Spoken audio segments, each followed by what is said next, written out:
푸른밤 종현입니다.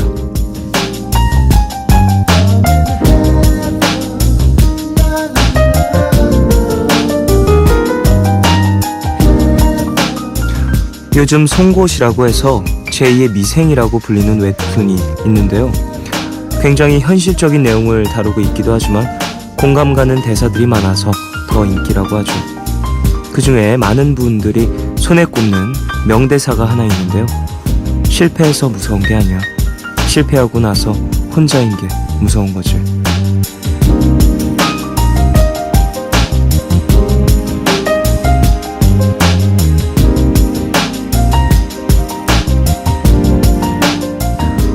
결과와 상관없이 내 선택이 중요하다고 늘 생각은 하죠. 그 결과에 책임을 지는 것도 나라는 사실에는 변함이 없고요.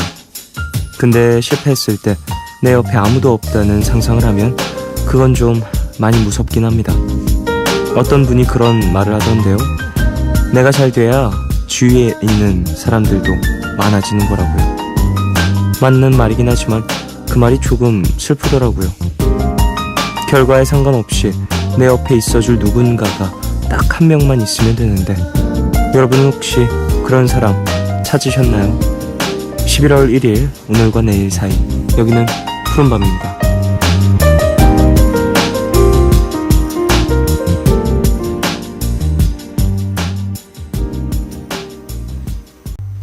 (11월 1일) 일요일 첫 곡으로 들으신 곡은 벌디의 Maybe 였습니다. 그래요. 뭔가 좀 시원한 음악으로 이제 좀 환기를 시킬 수 있는 그런 곡이었던 것 같아요. 자, 오프닝에 대한 이야기 좀 해보죠. 웹툰 제2의 미생이라고도 불리는 웹툰이 생겼군요. 저도 웹툰 좋아하긴 하지만 많이 요즘에는 찾아볼 시간이 없어서 모르긴 했었는데 이런 송곳이라는 현실적인 대사가 담긴 이런 웹툰들 요즘에 인기 되게 많죠. 그리고 물론 판타지나 그런 장르들도 지금도 꾸준히 사랑받고 있지만 요즘에는 왠지 현실적인 그리고 사람 사는 이야기를 좀 적나라하게 보여주는 매체들이 많이 또 떠오르는 것 같다는 생각을 많이 해요. 그만큼 또 힘드신 분들이 많이 계시다라는 의미일 거고요. 실패했을 때 내 옆에 아무도 없을까봐 두렵다. 이것도 맞는 이야기인 것 같아요. 예. 사람이 살다 보면은 또 내 옆에 누군가가 있을 때 더 크게 힘을 얻을 때가 있고 어떤 일을 할 때 옆에 누군가가 있으면 좀 더 든든해서 자신감을 좀 더 찾고 사람이 하는 일은 다 또 자신감이 어느 정도 작용을 하잖아요. 그런 부분들은 또 아쉽기도 하고 근데 어찌 보면 또 당연한 것이기도 하고 그렇습니다. 우리 가족분들은 어떠신가요? 옆에 한 명쯤은 있나요? 네. 그런 사람들이 있다면 또 조금 마음을 놓을 수 있을 텐데. 자, 미드나잇 스포일러 오늘 함께합니다. 영화, 경제, 경영, 건축 전문 신기주 기자님 모시고요. 지난주부터 한 편씩 깊이 있게 영화를 소개해드리고 있습니다. 오늘은 어떤 영화 소개해 주실지 기대 많이 부탁드리고요. 90s but goodies에서는 여러분의 90년대 신청곡 기다리고 있습니다. 짧은 건 50원, 긴 문자와 사진 첨부 문자 100원이 추가되는 샵 8000번으로 사연, 신청곡 보내주십시오. 무료인 미니 어플 카카오톡 메신저로도 참여 가능합니다. 푸른밤은 정화예술대학교, 인터파크 투어, 세정, 환인제약, 켈포스, 평안 LNCPAT, KDB 대우증권, 트랙스타 함께합니다.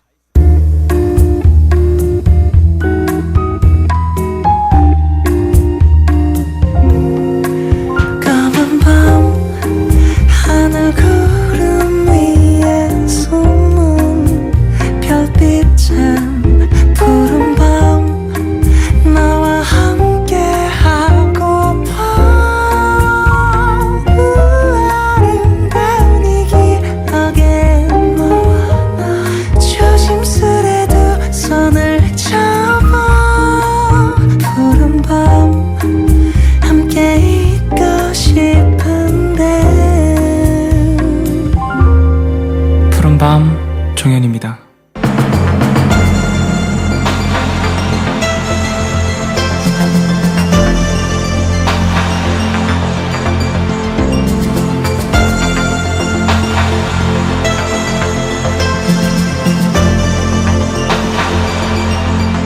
이 영화의 재개봉을 앞두고 박찬욱 감독은 이런 이야기를 했습니다. 영화인들은 대단한 예술을 한다는 자부심 같은 게 있다. 방송은 잊혀지는 매체지만 영화는 고전으로 남는다고 생각하기 때문인데 사실 고전으로 불리는 영화 별로 없다. 그런 의미에서 이 작품이 관객들에게 잊혀지지 않고 15년을 버텼다는 게 매우 명예스럽다. 미드나잇 스포일러 오늘은요. 시간이 아무리 지나도 쉽게 잊혀지지 않는 영화 공동경비구역 JSA에 대해 살펴보겠습니다.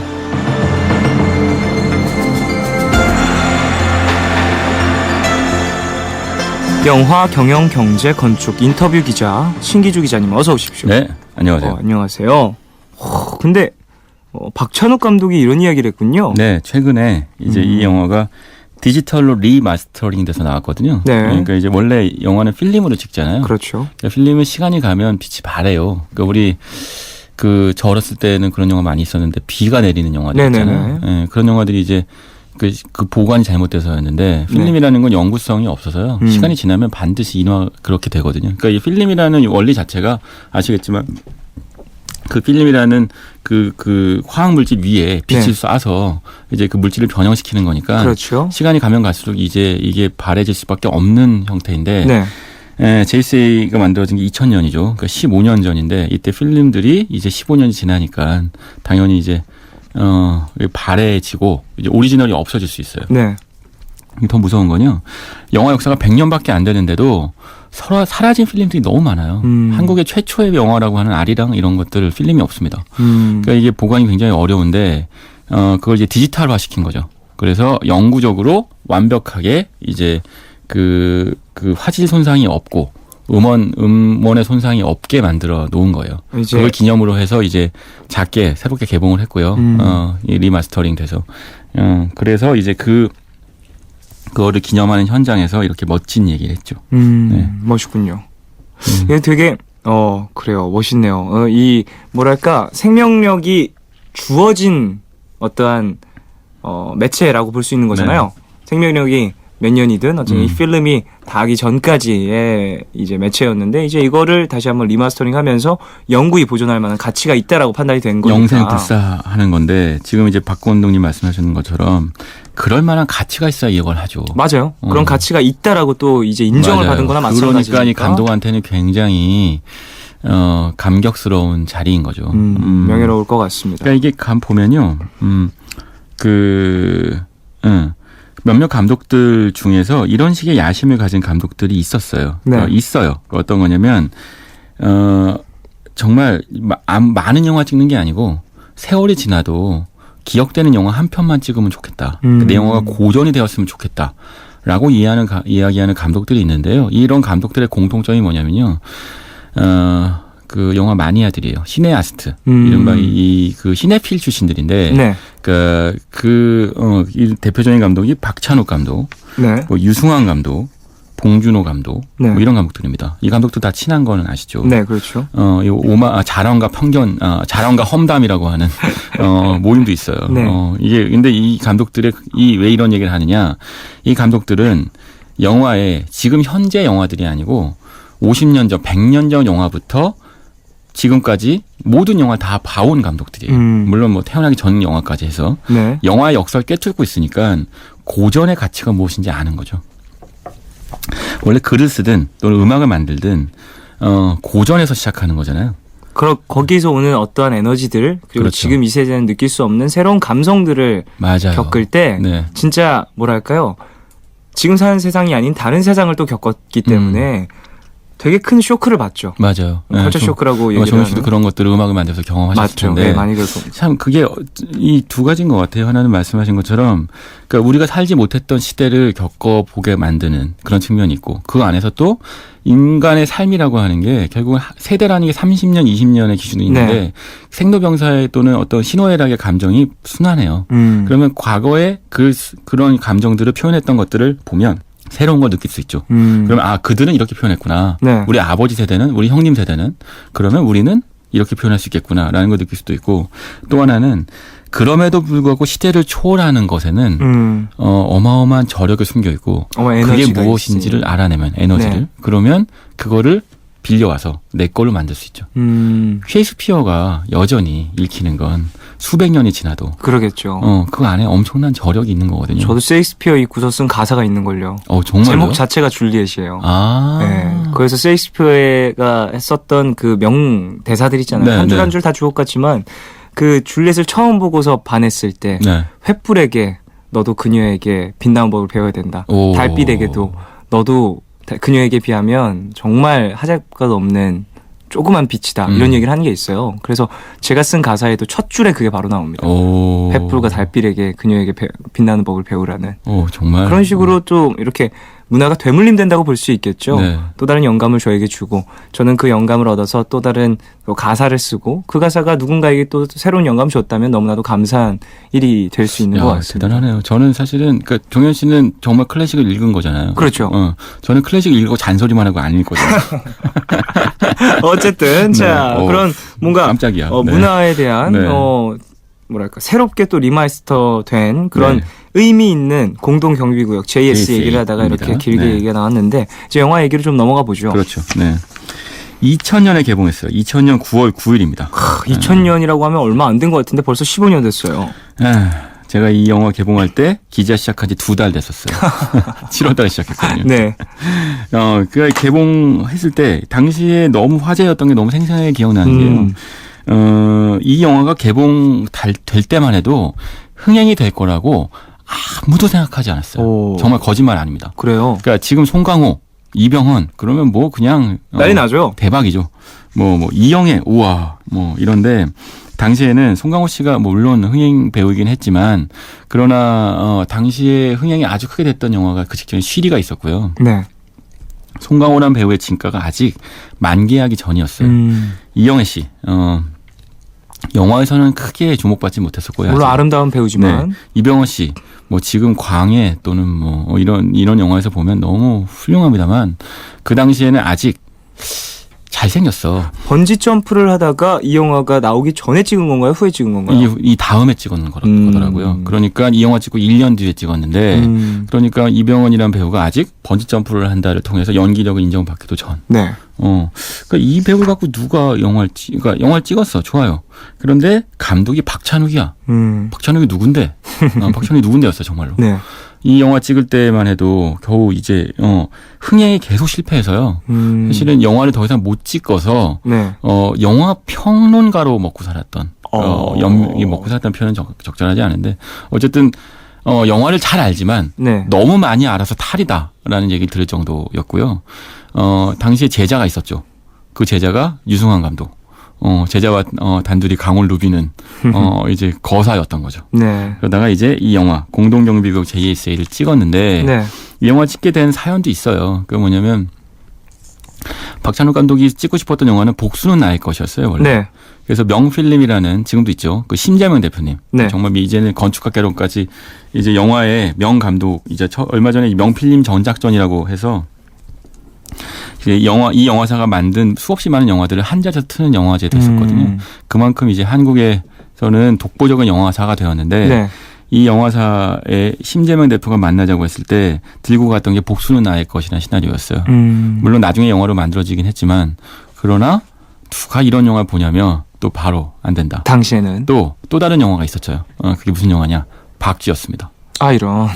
박쥐도? 박쥐는 한참 후에 개봉했죠. 그러니까 박찬욱 감독이 얼마나 집요한 사람인지 보여주죠. 포기하지 않는 거예요. 그리고 나서 이제 명필름에서 제시했던 시나리오가 공동경비구역 JS였던 거예요. 그래서 이 영화 찍게 되죠.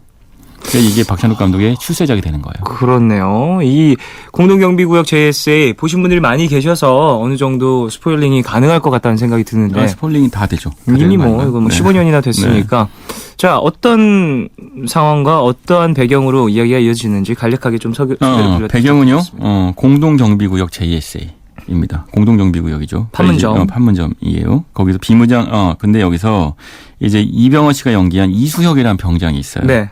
이 사람이 이제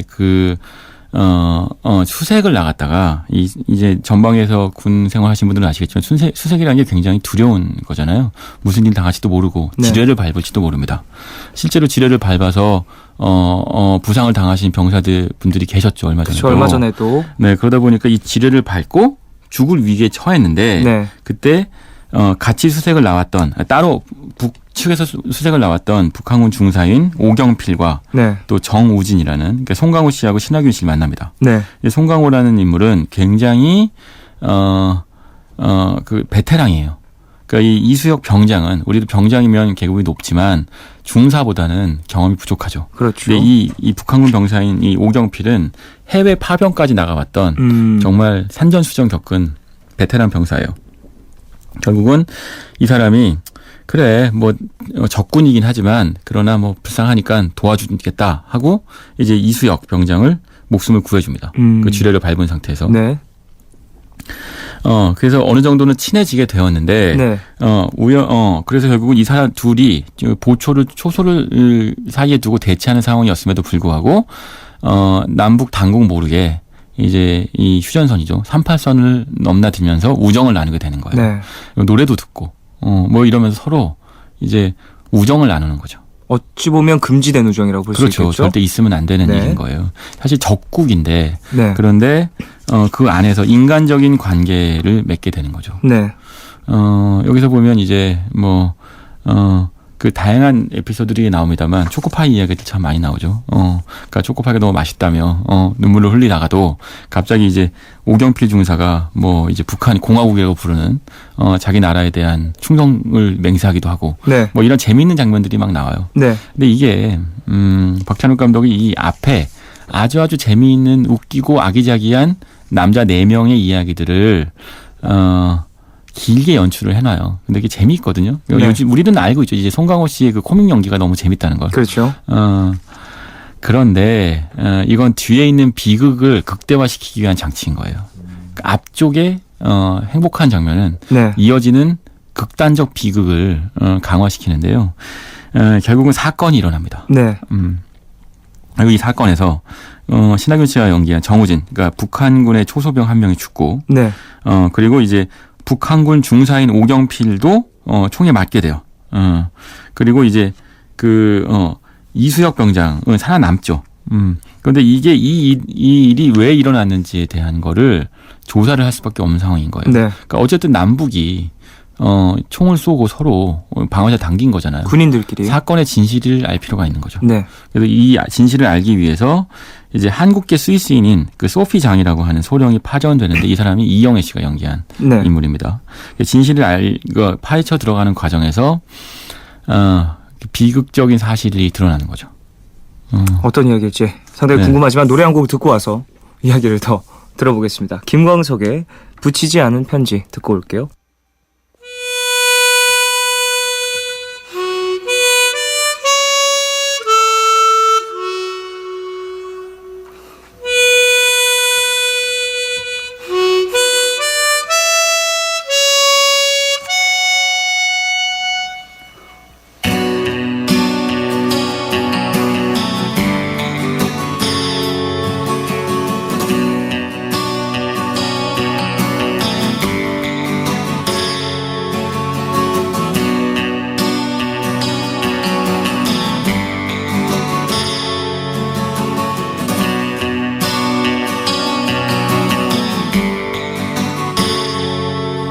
돌잎은 쓰러져도 하늘 보고 꽃 피긴 쉬어도 아름답긴 어려워라.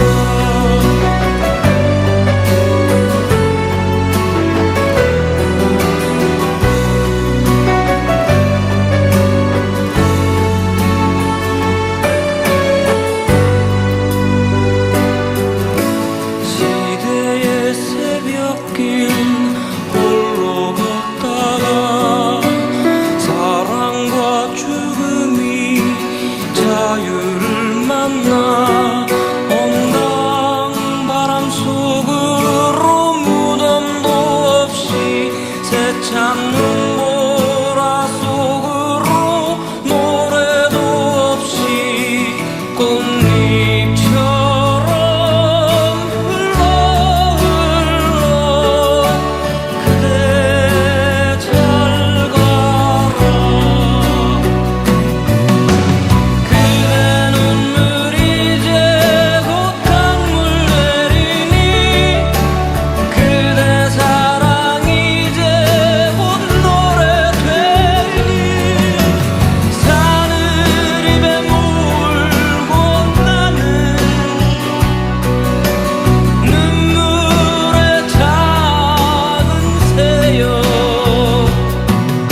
김광석의 붙이지 않는 편지 들으시고 광고까지 듣고 오셨습니다.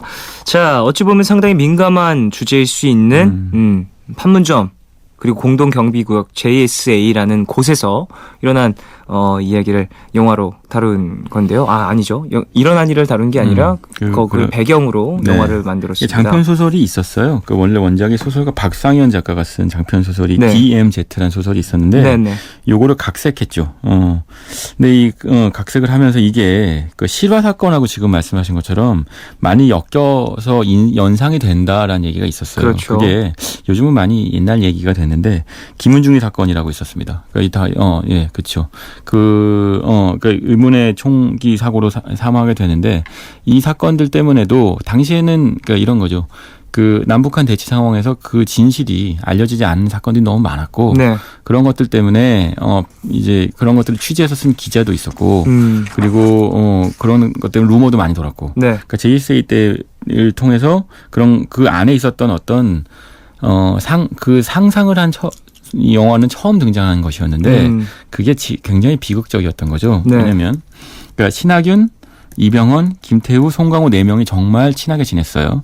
방금 음악도 나왔습니다만 그 김광석의 노래를 같이 듣고 네. 근데 이게 굉장히 중요한 장면인 건 영화 다 아시겠지만 김광석이라는 인물이 갖고 있는 어떤 시대성이 있어요. 네. 그 세대를 핥고 지나간 상처를 보듬는 어떤 정서가 있는데 이거를 북한군 그 오경필과 이제 정우진이죠. 북한군 병사들도 공감하더라는 거예요. 그러니까 마치 남북한이 대치가 되어 있고 교류가 없으니까 이곳은 21세기고 저쪽은 18세기 같지만 그게 아니고 양쪽 모두가 다 유사한 감성을 갖고 있고 사실은 동시대를 살아가고 있다는 거죠.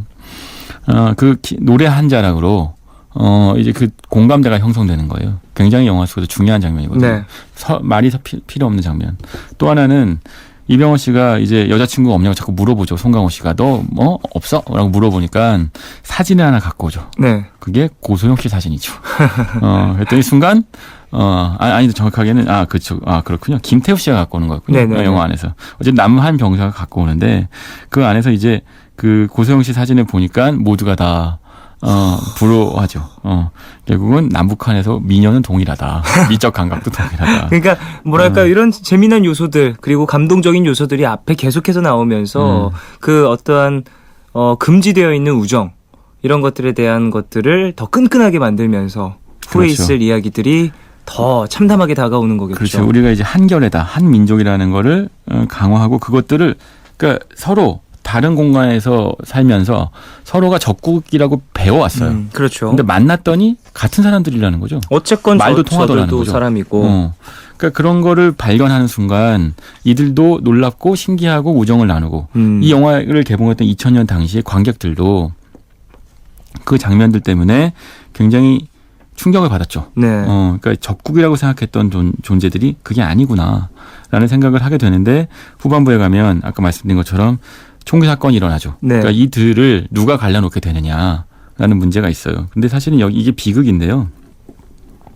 진실이 많이 알려져 있으니까 그러니까 이 영화가 많이 알려졌으니까 얘기를 하면 그 완벽한 세뇌 교육을 받았던 거죠. 모두가 다. 네. 그게 무슨 얘기냐면 같은 공간에서 김광석도 듣고 초코파이도 먹을 수는 있지만 그러나 서로 사이에 작은 불신만 쌓여도 그러니까 스파크만 딱 일어나도 그래도 본능적으로 방아쇠 당기는 거예요. 있다라는 거죠. 이 영화 보시면 모두가 다 서로가 서로한테 총을 겨누는 장면을 보면 네.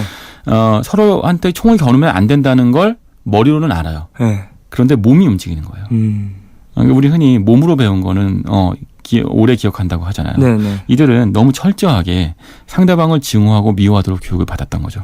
그러다 보니까 이들 사이에서 어떤 사건이 일어나서 서로가 서로 의심할 수밖에 없는 순간이 되었을 때 서로한테 그걸 물어보고 이게 진실이냐고 묻거나 하지 않고 본능적으로 총을 빼드는 거예요. 그리고 서로한테 방어를 당기는 거죠.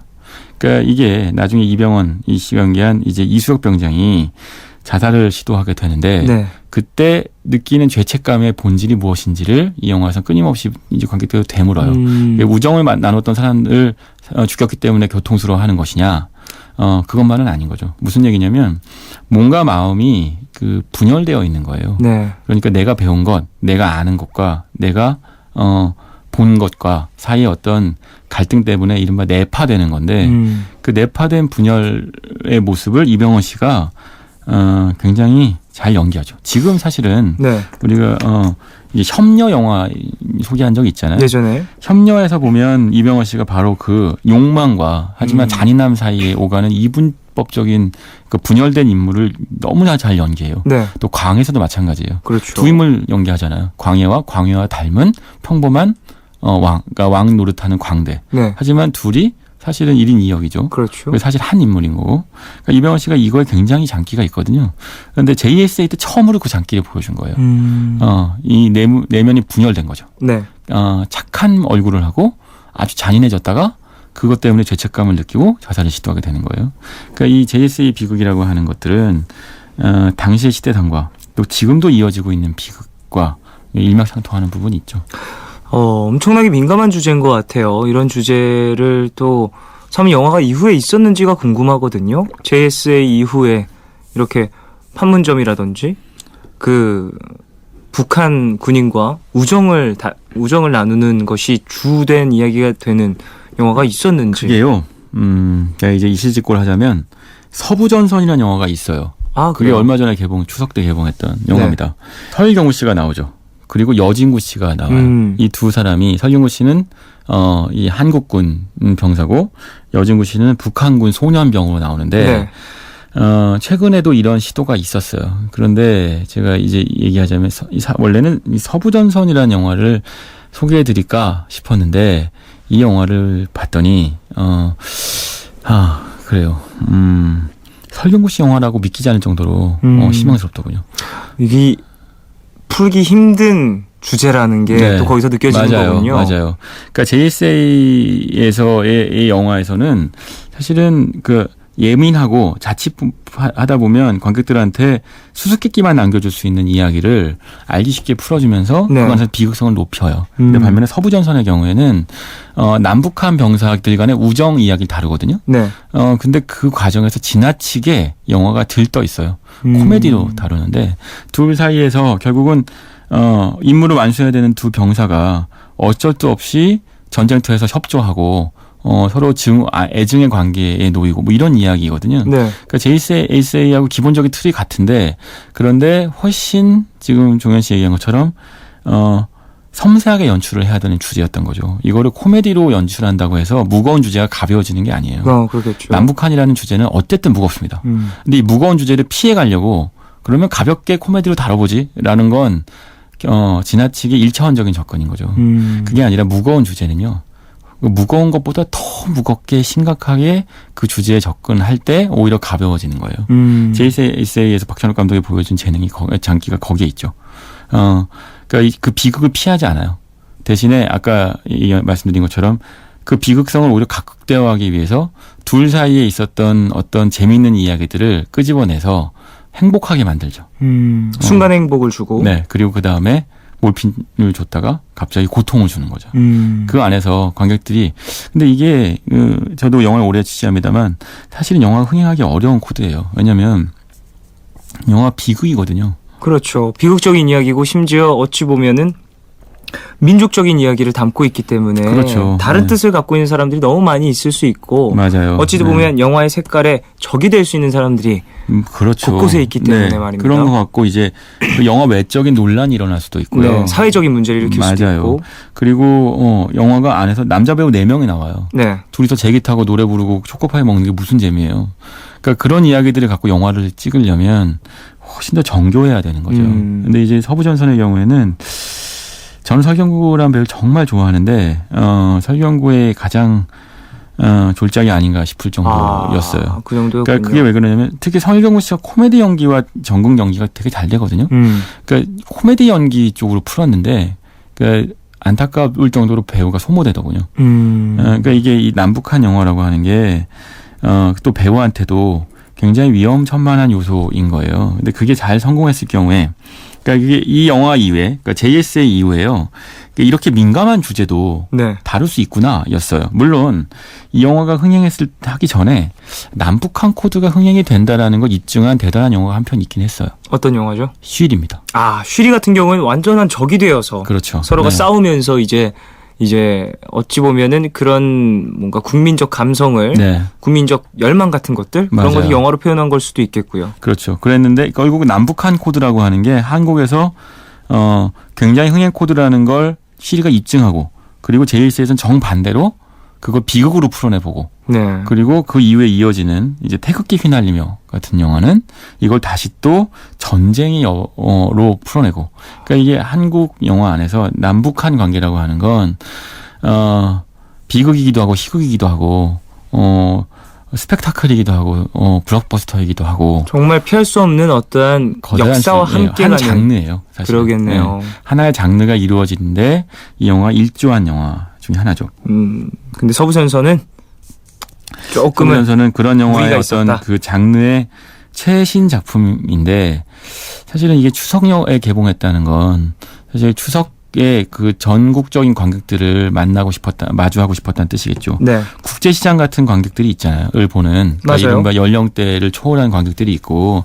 근데 그런 관객들한테 어필하기에는 영화가 정교하지 못한 거죠. 그냥 남북이 친하게 지내면 좋지 않아?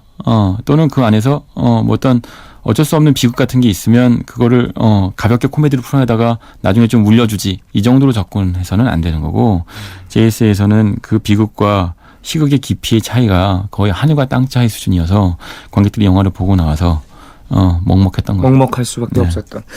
자, 노래를 듣고 오겠습니다.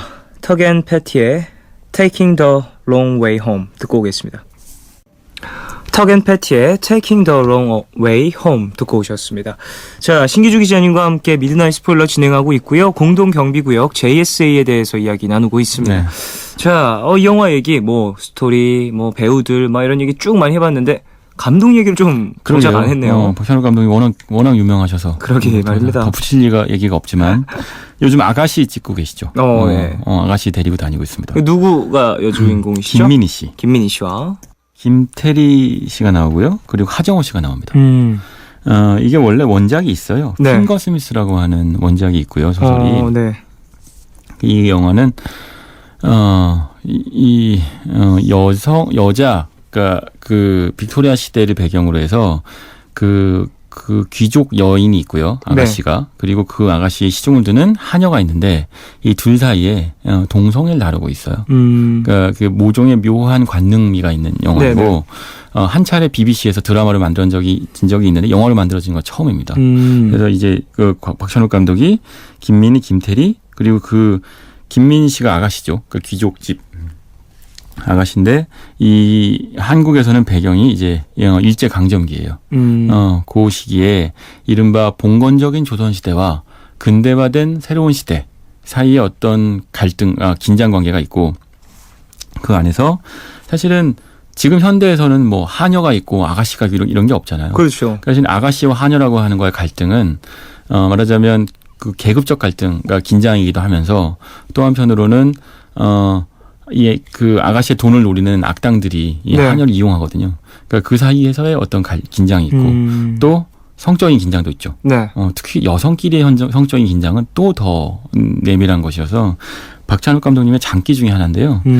이게 스토커라는 영화 있었죠. 예전에. 이제 그 박찬욱 감독님이 박쥐 이후에 이제 할리우드에 넘어가서 그 오랫동안 영화를 준비해서 찍었던 영화 중에 하나가 스토커인데 스토커 안에서도 이제 주인공이 10대, 20대 그때 또래의 어떤 아가씨예요.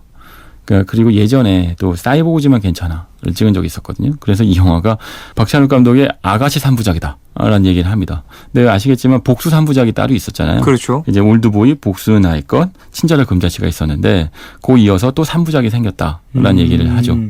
근데 이제 공동경비구역 JS하고 엮어서 얘기하면 그런 식의 어떤 관능적 긴장이 박찬욱 감독이 굉장히 좋아하는 요소예요.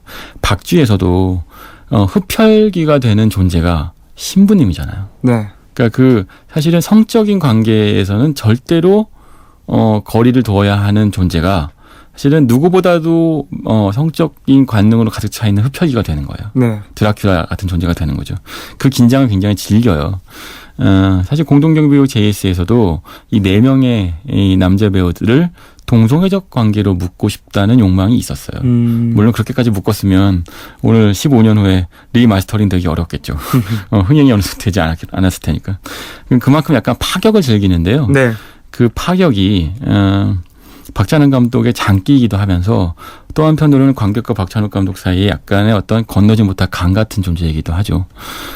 그게 JSA 때는 사실 어떤 측면에서 보면요. 이 영화의 제작자인 심재명 대표가 네. 이게 정말 뛰어난 제작자죠. 그 코드를 제어하기도 하고 또는 그 관객적으로 끌어당기기도 하는 거죠. 네. 그러니까 너무 이제 파격으로 가면 야 거기까지는 가지 말라며 데려온 거예요. 그러니까 그 선을 잘 적정선을 이렇게 만들어줄 수 있는 조력자가 옆에 있는 것도 되게 중요한 것 같아요. 맞아요. 감독도 그런 사람이 필요한데 박찬욱 감독한테는 그러니까 이게 참 박 감독님이 갖고 있는 굉장한 매력이기도 한데 살얼음판 같은 영화판에서 15년, 벌써 20년 넘게 영화를 만들었죠. 그러면 어떤 영화 흥행이 되는지 알 수도 있어요. 타협할 수도 있고. 그렇죠. 근데 본인은 타협하지 않아요. 끝까지 밀고 갑니다. 대신에 옆에 있는 제작자들이 그거를 끌어오게 만들죠. 물론 싸우겠죠. 문제도 있고 갈등도 있고. 하지만 어쨌든 자기 색깔을 지킬 수 있는 거예요. 이게 어떤 예술가의 방법 중에 하나겠죠. 물론 박 감독님 본인은 나는 흥행이 어떤 영화가 되는지 모르겠다 이런 얘기를 해요. 본인은 박쥐가 굉장히 잘 될 거라고 생각했대요. 아, 그래요? 놀랍죠? 그럴 리가 없었을 텐데. 뭐 어쨌든 박찬욱 감독님 같은 경우에는 계속해서 또 좋은 영화, 색다른 영화, 파격적인 영화를 많이 보여주셔야 될 분이라고 저는 생각을 합니다. 이미 또 많은 사람들이 이름을 알고 있고 그만큼 또 파급력이 있으신 분이니까 그렇죠. 그렇게 움직여 주실 거라고 믿고요. 저는요, 그러니까 이 영화를 오늘 소개하면서 꼭 얘기하고 싶었던 게 한국 영화는 지금 제2의 전성기가 필요하다고 생각해요. 무슨 얘기냐면 이 영화가 나오고 그리고 그러면서 이제 그 어떤 장르, 어떤 씬에서 뛰어난 사람들은요, 신기하게도 한꺼번에 등장해요. 그러게요. 음악에서도 그렇고요. 그러니까 보면 역사를 돌이켜 보면 클래식의 위대한 작곡가인 베토벤, 모차르트가 동시대 사람이잖아요. 네. 그러니까 비슷한 세대에 한꺼번에 등장하거든요. 원래 재능이라는 건 그렇게 한꺼번에 폭발하게 되어 있고요. 네. 한국 영화의 재능도 이 JSA 이후에 박찬욱 감독이 등장하면서 폭발합니다. 뛰어난 감독들이 확 등장해요. 네. 근데 그리고 나서 지금은 그러니까 이제 말하자면 그런 감독들, 그러니까 상업적인 힘이 더 강해진 상태인 거죠. 개성이 강한 감독들보다. 네. 근데 지금 이제 박찬욱 감독이 박쥐를 끝으로 해서 2010년대 마감하고요. 그 헐리우드에 가서 스토커를 만들고 다시 돌아왔어요. 이제 아가씨를 만들면 어쩌면 이제 한국에서 제 2번째 전성기를 맞이하게 되겠죠. 그게 또 한국 영화에 필요한 어떤 변화이고 그게 이제 15년, 6년 만에 리마스터링된 JSA를 보면서 느끼게 되는 측면이죠. 박찬욱 감독 본인은 이 영화에서 그 디지털로 만들면서 아쉬웠던 부분은 다 고쳤다고 하더라고요. 아, 그래요? 네, 뭐 저는 아마 눈 밝은 관객만 봤을 텐데 그 보면 그 유명한 장면이 있죠. 그 판문점에서 선글라스를 끼고 네. 이병헌 씨가 이렇게 쳐다보는 장면 같은. 그러니까 거기 다 선글라스 끼고 있잖아요. 네. 표정을 들키지 않으려고. 근데 그 선글라스에 하필이면 너무 열심히 닦아서 카메라가 비친대요. 그래서 디지털 리마스터링 할 때 카메라 다 지웠답니다. 그럼 좀 더 집중해서 볼 수 있겠네요. 그렇죠. 저는 그게 거슬렸어요, 늘. 자, 오늘 공동경비구역 JSA에서 대해서 이야기 나눠봤고요. 여기서 마무리하겠습니다. 저는 2부에서 2부 마무리하고 3부로 돌아오고요. 신기주 기자님은 다음 주에 또 뵙겠습니다. 안녕히 가세요. 네. 광고 먼저 들으시고 보드카 레인의 지워지지 않을 것 같아 듣겠습니다.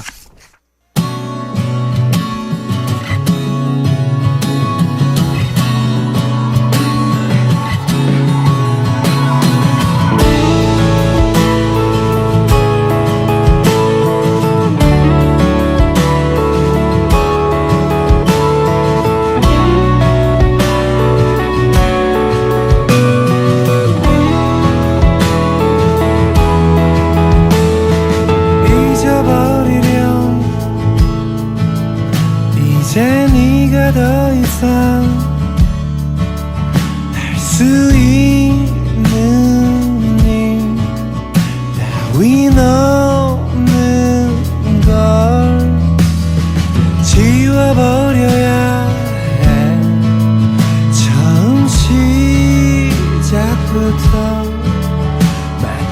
처음부터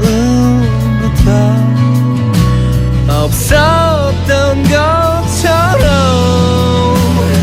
그 몸짓도 그 표정도 그 웃음도 그 자그마한 움직임들 아이가 던 그 마음을 그 눈빛을 그 믿음을 미치도록 사랑했던 모든 것을 다 지우려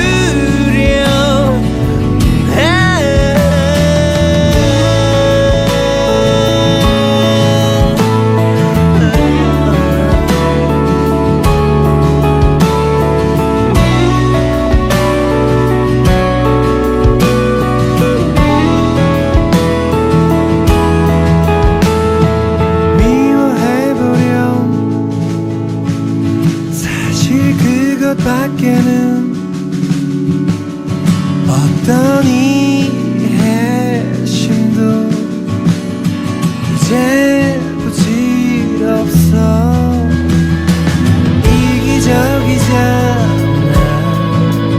이게 마지막이라는 말 이런 이별 따위 얘기한 적 없잖아 그 표정도 그 웃음도 그 자그마한 움직임들 아이 같던 그 마음을 그 눈빛을 그 믿음을 미치도록 사랑했던 모든 것을 다 지우려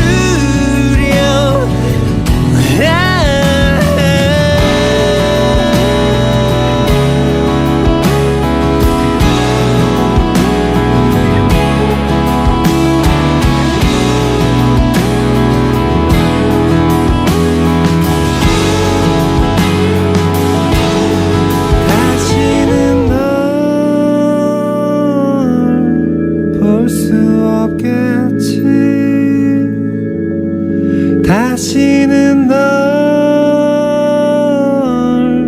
볼 수 없겠지 다시는 널 볼 수 없겠지 다시는 널 오늘과 내일의 애매함 그 경계선 사이 시작과 끝이 만난 시간 작별과 만남의 인사 안녕 또 다른 안녕 매일 하지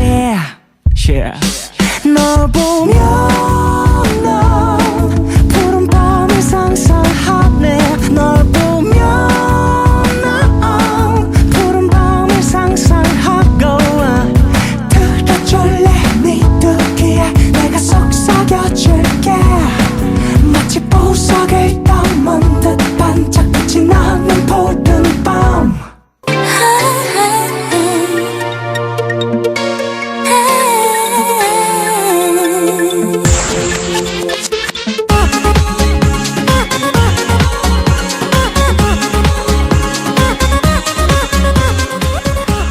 미니로 송도영님이 이런 이야기 보내주셨습니다.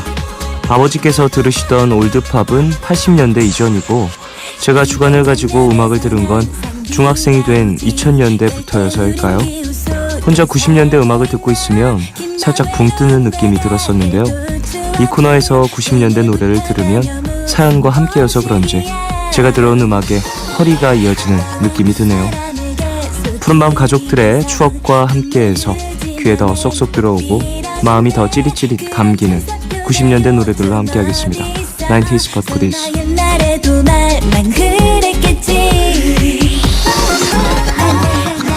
네, 이 시간 참여 원하시는 분들은요 푸른밤 홈페이지 90s but goodies 게시판에 사연과 신청곡 남겨주십시오. 그럼 여러분이 보내주신 신청곡 만나보겠습니다. 이주영님, 안녕하세요. 반갑습니다. 항상 팟캐스트로 다운받아서 듣다가 오랜만에 늦은 시간까지 깨 있어서 미니를 다운받았어요. 90년대 노래를 틀어준다니 너무 반갑네요. 전 갑자기 잭스키스 노래가 듣고 싶어요. 컴백. 그 잭스키스가 이 곡으로도 정말 큰 인기를 끌었죠. 바람바람바람바람 컴백. 저도 되게 좋아했었던 그런 곡이었습니다. 그리고 그 오락실에 있는 발로 밟는 이 오락기 지금도 있죠. 지금도 있어서 그 기계 이름을 정확히 얘기할 수는 없겠지만 어쨌든 그 기계 그 게임기 때문에도 또 큰 인기를 끌었던 그런 곡으로 기억을 하고 있는데 저도 개인적으로 상당히 재밌게 했었습니다. 잘하진 못했는데 되게 이 노래 자체가 너무 신나니까 이 노래랑 그 노바소닉의 또 다른 진심 뭐 베토벤 교향곡 바이러스 베토벤 교향곡 뭐 이런 것들 들으면 진짜 너무너무 신나게 잘 게임을 즐겼었죠. 정현정님 90년대 대표 미남 장동건 구본승 씨가 부른 풍경 신청합니다. 심지어 노래 첫 부분은 동건 오빠의 나레이션으로 시작을 했어요. 어릴 때부터 제 이상형이었던 동건 오빠. 제가 그래서 눈이 높아져서 연애를 못하고 있는 건가요? 어쨌든 푸른밤에서 들려주실 거죠? 이거 음원 사이트에서는 듣기 힘들더라고요 라고 보내주셨습니다. 아 그렇군요. 그 90년대엔 좀 이런 이벤트가 많이 있었던 것 같아요. 지금도 물론 뭐 배우분들이 OST를 내시는 경우도 많이 있고 음원을 내시는 경우도 많지만 90년대에는 더 많았던 건 아닌가 이런 생각이 드네요. 장동건 씨의 나레이션 목소리 좋으시잖아요. 네, 나긋나긋하시고. 자 노래 두 곡 들어보죠. 잭스키스의 컴백 그리고 장동건 구본승의 풍경 두 곡 듣고 오겠습니다.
터질 것 같은 사랑을 느낄 수 있겠니 한 번이라도 네 곁을 스쳐갈 수 있다면 가슴 깊이 품어본 내 모든 사랑을 오직 단 하나 널 위해 지켜왔는데 왜 잡을 수도 없이 넌 멀리 있는 거리 얼마나 울어야 넌 내게 올 수 있겠니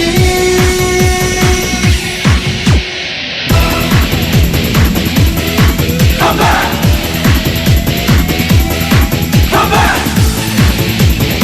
Take it down Take it down Take it down Take it down 깊어질수록 깊어갈수록 여기저기서만 멈추 날 봐라 날 밟아라 여기저기서만 멈추 날 봐라 너를 찾아니 알겠어 날 위해 제발 조금 더 기다려주겠니 다른 이별로 널 두 번 다시 놓치지 않게 바람 속을 가르는 내 슬픈 사랑이 제발 네 곁에 영원히 잠들 수 있게 내게로 와 이 세상 마지막 날까지 혼자 또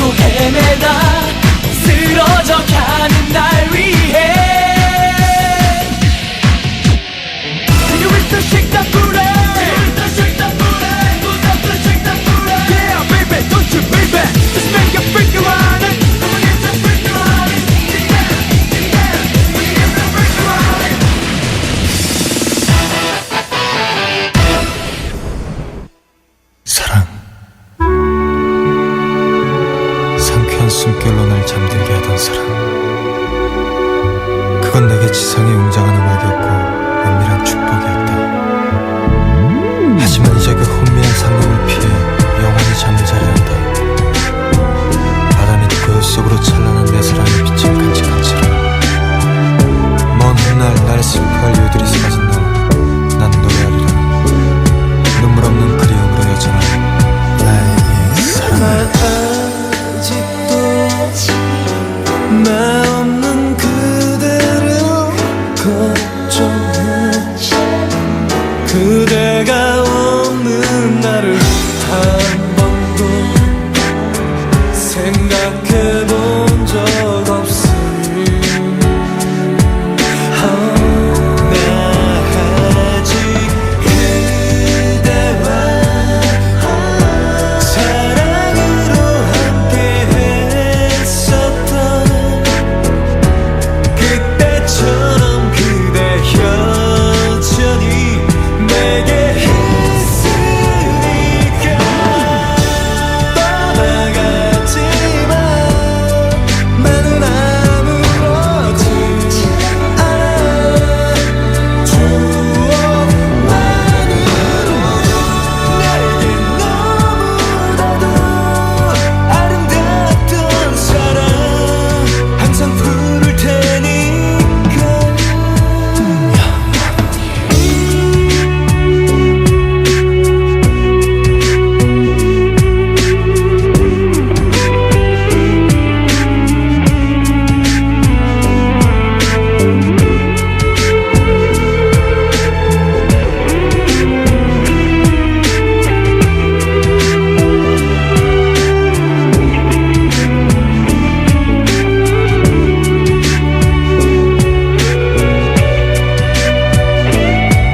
나 여전히 내 남은 사랑을 믿지만 흐르는 세월이 그대를 하얗게 지울까 두려워. 혼자만 그렇게 그대를 잃고 싶진 않지만 혹시 그럴까봐 두려워. 나를 지우려 해. 아직 선명한 그대 목소리와 향기 모두 간직한 채 떠나가기 전에 머물 수 있다면 그댈 잃지 않겠지. 영원히 그댈 사랑해.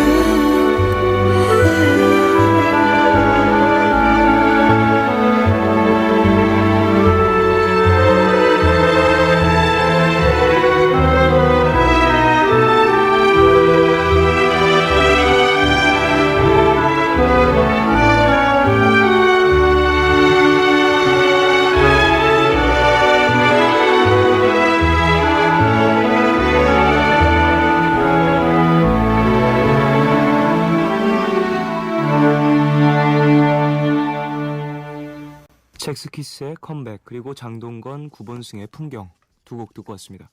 저는 풍경이란 곡 처음 들어보는데 되게 아름답네요. 그리고 장동건 씨의 그 나레이션이 되게 발음이라든지 이런 부분들이 리듬이 좀 가미가 돼 있는 것 같아서 나레이션 랩처럼 들렸어요. 재밌네요. 그래요. 90s but goodies 계속해서 이어가겠습니다. 1265님, 쫑디 90년대 R&B 좋아하세요? 저는 90년대 R&B에 대한 향수가 있는데요. 그래서 신청하고 싶은 노래 페이스 에반스의 Love Like This 라는 곡이에요. 무겁고 끈적한 R&B가 아니라 듣고 있으면 몸이 들썩이게 하는 가벼운 댄스풍의 노래예요 라고 보내주셨습니다. 90년대는 정말 이 연도 90년대의 되게 색채가 많이 묻어나는 것 같아요. 그 동서양을 막론하고요. 한국도 그랬고 빌보드 차트도 그랬고 뭐 빌보드뿐만 아니라 영국도 상당히 90년대의 색깔을 뚜렷하게 갖고 있는 것 같거든요. 어떠한 이 10년을 주기로 계속해서 이제 뭐 강산도 변한다라는 얘기가 있듯이 음악에 대한 어떠한 색채라든지 유행하는 사운드의 기반들이 조금 변하는 것 같은 느낌도 들어서 90년대는 갖고 있는 어떠한 그 감성들이 뚜렷하죠. 9178님, 조성모의 후회 신청합니다. 조성모 씨 하면 발라드 곡이 먼저 생각이 나는데 저는 간간히 활동했던 댄스곡들 기억이 나네요. 댄스곡도 다 좋았었는데 생각하니 갑자기 아련해지는 건 왜일까요? 제목처럼 후회스러웠던 일들이 떠올라서 그런 건지 뜬금없지만 우리 모두 후회하기보단 잘했다 생각하고 스스로를 다독이며 힘내봐요. 화이팅. 쫑디도 화이팅이라고 보내주셨습니다. 그래요, 우리 모두 힘냅시다. 저는 조성모 씨의 다짐 곡 되게 좋아했어요. 그 빠라바빠빠빠바 하면서 자켓 휘날리시는 춤 추셨던 그 곡 되게 좋아했었어요. 그리고 저도 어렸을 때여서 조성모 씨의 그 유명한 곡들을 전부 다 알고 있는데 그 뮤직비디오가 되게 90년대에는 어떤 프로모션의 방법으로 큰 힘을 작용했잖아요. 그래서 또 조성모 씨의 어떠한 드라마타이즈 뮤직비디오들 이런 것들이 되게 기억에 많이 남아있고 그렇습니다. 최지원님, 오늘은 듣고 있으니 빨리 겨울이 돼서 이 코너에 미스터2의 하얀 겨울을 신청하고 싶어지네요. 오래전 노래인데도 자꾸 생각이 나서요. 지금은 못 틀죠. 빨리 겨울 되라 라고 보내주셨습니다. 에이 뭐 물론 라디오가 계절이라든지 날에 맞춰서 여러분들께 음악을 선곡해 드리기도 하지만 꼭 계절이 맞지 않아도 틀어드릴 수 있습니다. 예. 하얀 겨울, 이거 같이 이따가 듣죠. 아니 뭐 이렇게 생각을 해주시면서 보내주신 것도 감사한데 너무 그렇게 조심스럽게 신청하지 않으셔도 돼요. 생각나시는 것들 있으면 그냥 이런저런 이야기 하시면서 신청해 주시면 더 좋습니다. 0087님, 이문세의 솔로 예찬 신청합니다. 제가 솔로여서 신청한다고는 말 못해요. 하하 라고.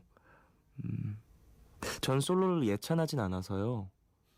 솔로가 좋은 것이다 라고 이렇게 확답을 못 내리겠어요. 그래서 못 틀어드리겠네요. 죄송합니다. 페이스 에반스의 Love Like This 그리고 미스터2의 하얀 겨울 두 곡 듣고 오겠습니다.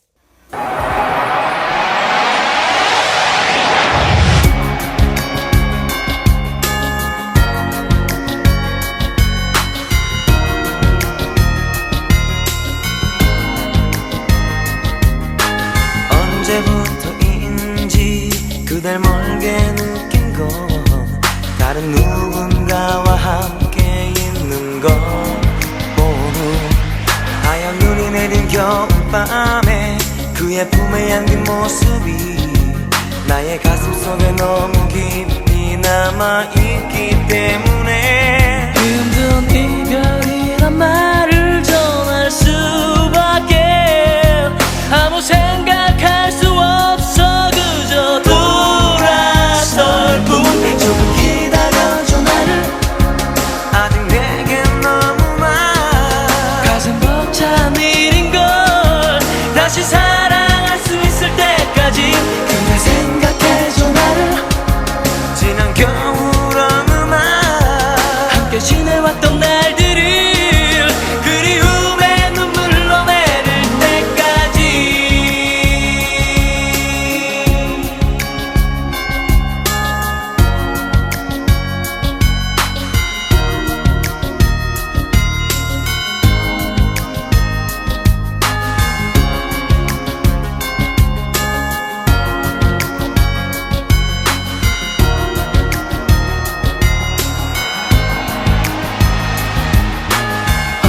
언제까지일까 그댈 잊고 사는 걸 이미 나를 잊은 채로 살고 있을까 지금 다시 눈이 내리지만 아무 말도 없는 걸 그댈 보고 싶은 마음에 난 다시 생각하지만 그날 그 모습을 잊을 수가 없기에 아무 생각할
다시 돌아와줘 내게. 페이스 에반스의 Love Like This 그리고 미스터2의 하얀 겨울 두 곡 듣고 오셨습니다. 90s but goodies 계속해서 이어갈게요. 8453님 마크 앤소니의 I Need to Know 가능하면 듣고 싶네요. 깊어가는 가을밤에 감미로운 종현씨 목소리 잘 듣고 있습니다 라고 보내주셨어요. 근데 지금 제가 계속해서 진행을 하면서 느끼는 건데 목소리가 좀 많이 두꺼워졌잖아요. 다른 사람 같지 않아요? 데타 DJ 좀 침착한 데타 DJ 왔다고 생각하고 들어보세요, 여러분. 예. 네, 오늘 하루 푸른밤 대신 맡게 된 침착한 종현입니다. 목소리 두꺼운 종현이에요. 그래요. 어쨌든 감사하고요. 이 뭐라고 해야 되지? 가을밤이라는 게 되게 봄밤, 가을밤, 겨울밤, 여름밤 이 계절의 밤이라는 것이 되게 큰 어떠한 감정을 갖고 있잖아요. 근데 가을밤은 왠지 좀 쓸쓸함도 갖고 있는 것 같고 되게 개인적으로는 좋아하는 단어인 것 같아요. 가을밤 좋네요. 최순은희님 어렸을 적 컴퓨터 학원을 다녔어요. 그땐 도스를 기반으로 가르쳤었는데 학원에서 배운 것만으로는 진도를 따라갈 수가 없어서 컴퓨터 잡지를 사서 공부하곤 했었네요. 그 잡지에 8비트 음악 찍어내는 코드들이 올라와 있었는데 일일이 각 음계를 찍어서 한 곡을 쭉 연주하도록 만든 코드였답니다. 잡지에 올라온 내용을 똑같이 입력해서 곡을 만들어 들으면 마치 대단한 걸 해낸 것 같았던 기억이 아직도 생생하네요. 그때 제가 열심히 찍었던 곡이 바로 윤상의 이별의 그늘이었어요.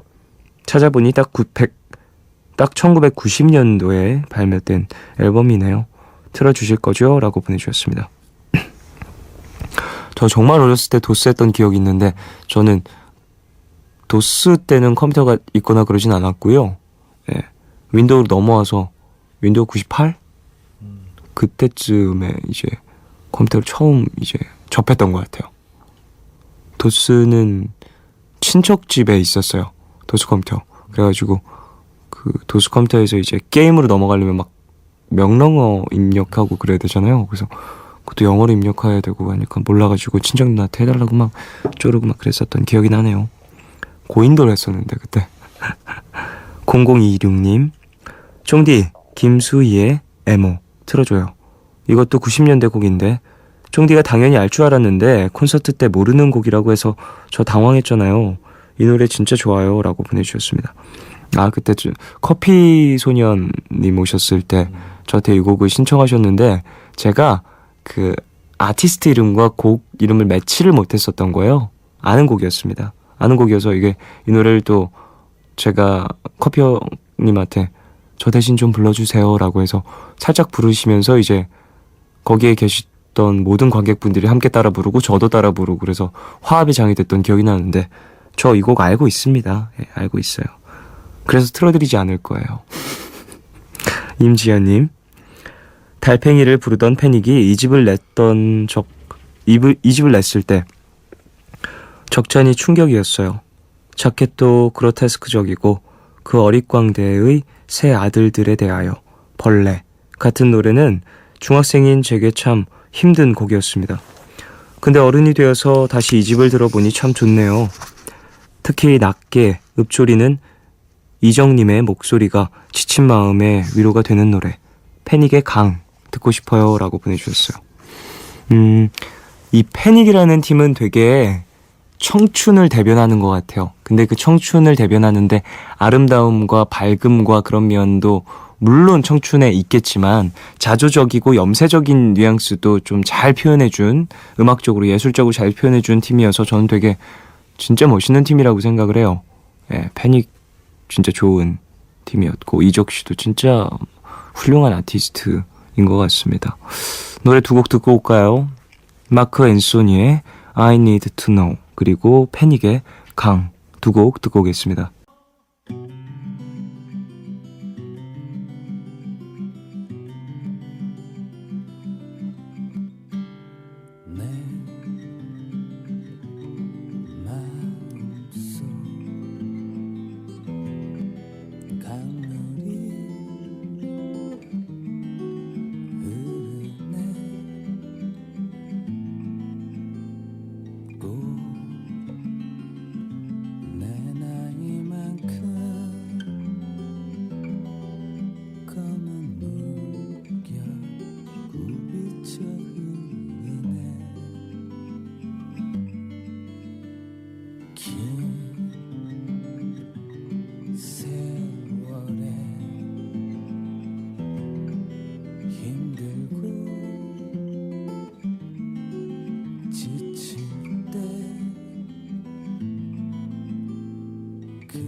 이제는 무거운 내 귀에 더 무거운 짐들 조금씩 하나씩 나를 자꾸 잊으려는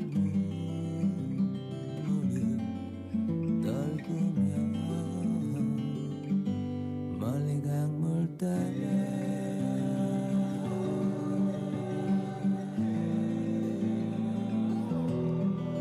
어디쯤 고여 쌓여가겠지 텅 빈 날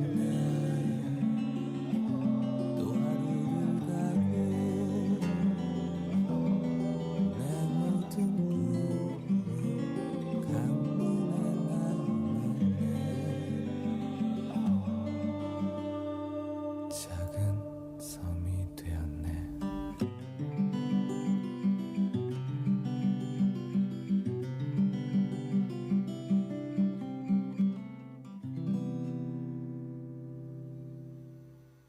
마크 앤 소니의 I Need to Know 그리고 패닉의 강 두 곡 듣고 왔습니다. 곽정일님, 이맘때 사귀었던 남자친구가 참 좋아했던 노래입니다. 날씨도 좋고 기분도 좋았던 그때가 요즘 가끔 생각나네요. 박혜경의 고백 부탁드립니다. 박혜경 씨, 저도 진짜 좋아했는데 지금 뭐하고 지내시려나요? 이 90s but goodies를 계속해서 진행을 하다 보면 그런 궁금증이 생기는 것 같아요. 이분 뭐하고 계시지? 이분 뭐하고 지내실까? 이런 궁금증. 그래요. 사귀었던 남자친구분과 좋은 어떠한 기억이 있는 곡인 것 같은데 가끔은 그리워하고 가끔은 또 생각하면서 울적해하고 추억하고 좀 감성에 젖는 것도 전 좋은 것 같아요. 예, 틀어드릴 테니까 들으시면서 촉촉히 가을밤 보내시길 바랍니다. 허은혜님, 샤사의 이지 신청해요. 학창시절 플레이리스트에 자리하고 있었던 곡인데요. Don't Say Goodbye와 이지를 무한 반복해서 들었던 기억이 나네요. 이지는 라이오넬 리치의 곡을 리메이크한 거예요. 깊어가는 가을밤에 불현듯 생각이 나서 신청해봐요 라고 보내주셨습니다. 리메이크 곡이군요. 전 개인적으로 샤샤라는 팀도 몰라서 궁금하네요. 어떤 곡일지. 그래요. 박혜경의 고백 그리고 샤샤의 이지 두 곡 듣고 오겠습니다. 말해야 하는데 내 앞에 서면 아무 말 못하는 내가 미워져 용기를 내야 후회하지 않게 조금씩 너에게 다가가 날 고백해야 해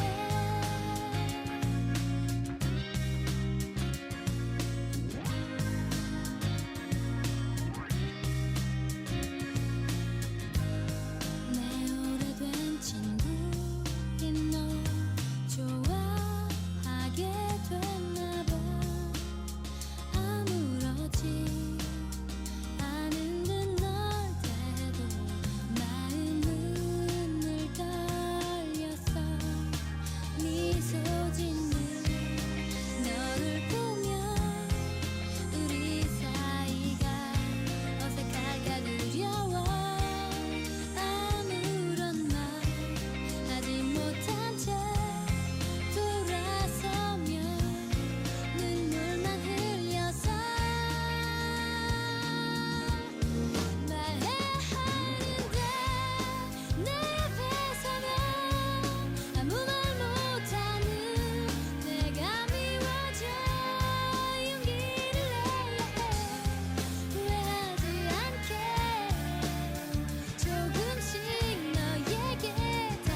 날 고백할 거야.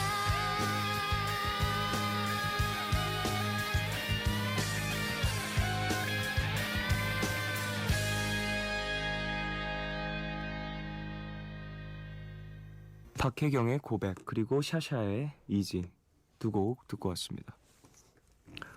샤샤의 곡은 리메이크 곡이라고 또 알려주셔서 그런지 더 되게 팝스러운 느낌이 강하네요.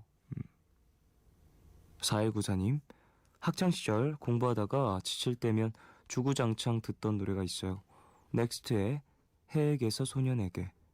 TV에만 다 매달려서 살던 꼬맹이 시절에 봤던 애니메이션 OST였는데 나이가 들어도 계속 찾아 들었어요. 이젠 더 이상 라이브로 들을 수는 없지만 그래도 신해철의 목소리를 기억할 수 있어서 참 다행입니다. 라고 보내주셨습니다. 그래요. 신해철 씨 같은 경우에는 정말 넥스트뿐만 아니라 많은 음악적 프로젝트를 진행을 하셨고 또 명반을 정말 많이 만들어내신 것 같아요. 한국 음악사에 있어서 정말 큰 발전을 기여하신 분이라고 생각을 합니다. 이 곡 한번 들어볼까요? 제목 저 진짜 좋아요. 이 제목이 너무 멋있는 것 같아요. 넥스트의 해에게서 소년에게 듣고 오겠습니다.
세상을 알게 된 두려움에 흘린 저 눈물이 이 다음에 올 사람들을 인도하고 있는 것이지.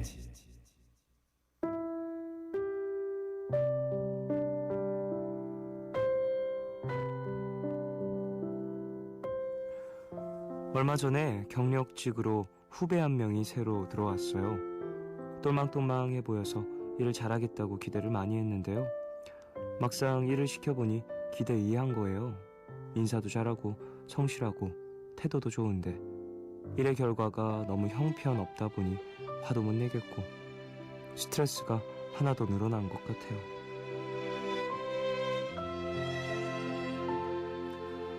(4376님을) 위한 포춘쿠키 메시지. 성실하고 태도가 좋은 사람이라면 그래도 기본은 된 거 아닐까요?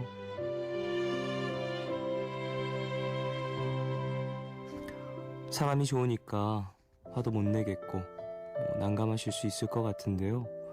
후배가 배우고자 하는 의지와 태도를 갖고 있다면 처음부터 차근차근 가르쳐 주시는 방법이 장기적으로는 나을 것 같다는 생각합니다.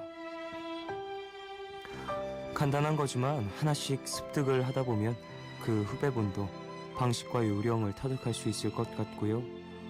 한번 인내심을 가지고 지켜봐 주시면 더 좋을 것 같습니다. 오늘 끝곡 빌리 어코스티의 그 언젠가는 들려드리겠습니다. 지금까지 푸른밤 종윤이었습니다. 내일도 쉬러 와요.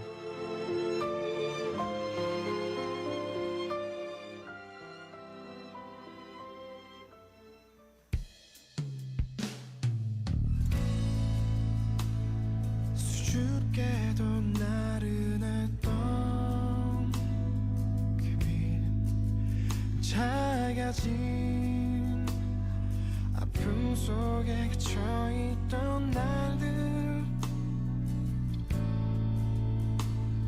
그 어둠을 벗어날 곳을 찾아 흐르는 듯이 차오르다 머무르곤 했지.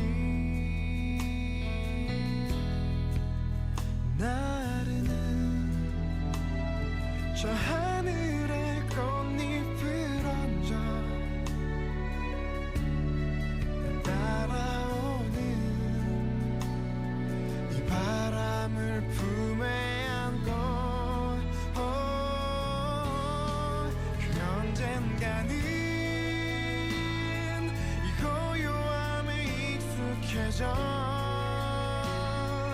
다시 한번 그곳을 그리리. 그때의 시간을 놓아줄 이 작은 마음을 담아서 자유롭게 가고 싶어. 그 언제라도 어디가 되어도 숨겨둔 나의 작은 섬 그 언젠가는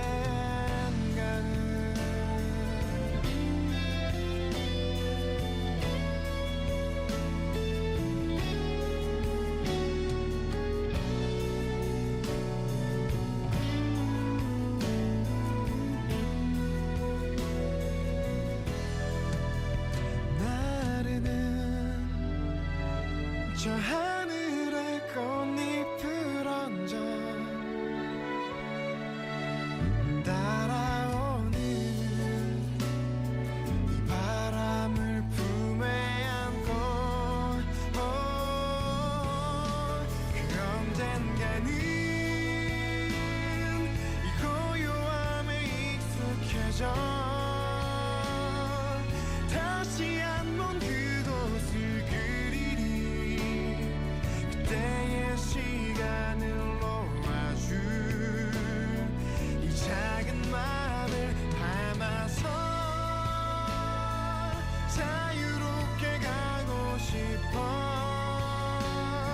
그 언제라도 어디가 되어도 숨겨둔 나의 작은 섬 그 언젠가는 닿을 수